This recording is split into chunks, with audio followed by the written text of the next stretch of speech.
Assalamualaikum warahmatullahi wabarakatuh. Perkenalkan, nama saya Nafinza Olivia dengan nomor induk mahasiswa 2501 1104 199. Saya akan menjawab soal UAS mata kuliah manajemen publik. Yang pertama soalnya adalah mengapa kita perlu belajar manajemen publik. Belajar manajemen publik itu penting karena ilmu ini mengajarkan kita bagaimana cara mengelola pemerintahan dengan baik. Jika seseorang bekerja di kantor pemerintahan, tapi ia tidak tahu cara mengatur organisasi, membuat kebijakan atau melayani masyarakat dengan benar, maka hasilnya akan menjadi kacau. Itulah mengapa kita membutuhkan ilmu ini.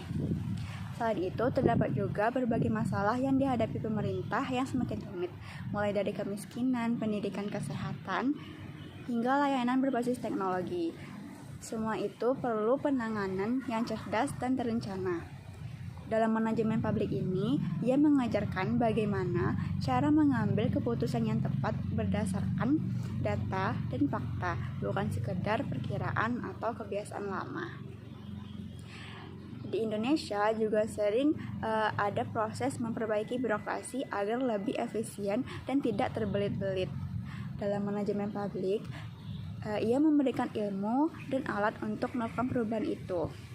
Siapapun yang ingin bekerja di sektor pemerintahan atau pelayanan publik wajib memahami ilmu ini agar bisa menjadi pegawai yang tidak hanya hadir tetapi benar-benar bermanfaat bagi masyarakat. Soal selanjutnya, jelaskan strategi yang dapat dilakukan pemerintah daerah untuk meningkatkan efektivitas implementasi kebijakan pelayanan digital berdasarkan prinsip-prinsip manajemen publik.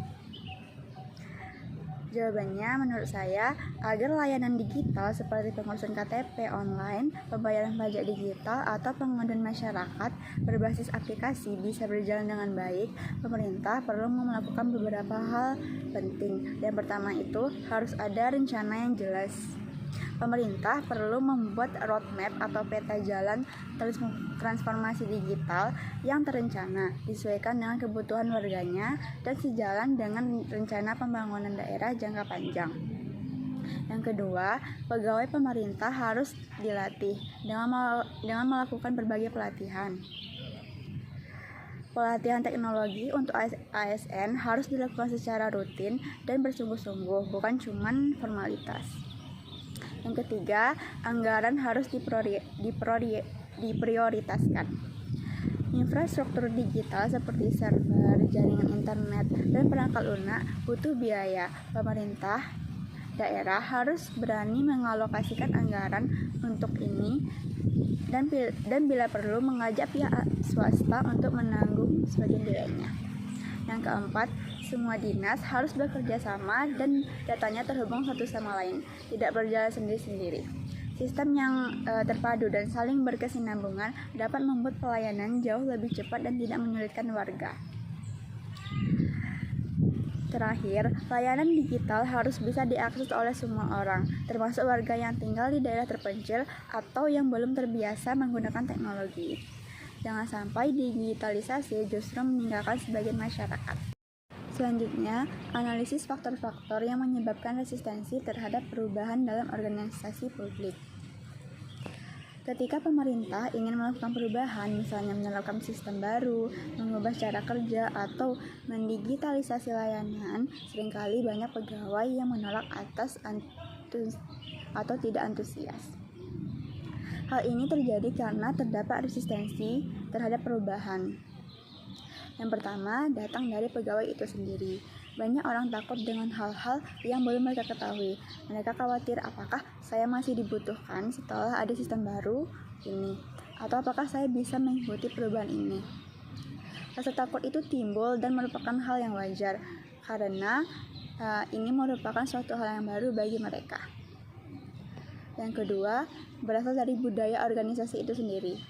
Birokrasi pemerintah sudah terbiasa bekerja dengan cara yang sama selama bertahun-tahun.